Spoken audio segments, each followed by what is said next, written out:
Yeah. You get the other line. So here we.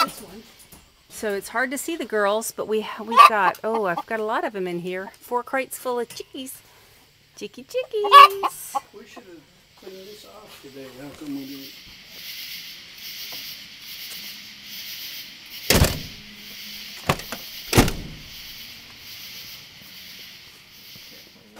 The chickens are in the training center now. We've got to take them out of their traveling crates and put them all into their individual 20 crates. We won't anybody be messing with them. We're filling the water cups for the girls, each crate, under the cover of darkness. Can't see the pretty little things. But they're all here, all 20 of them.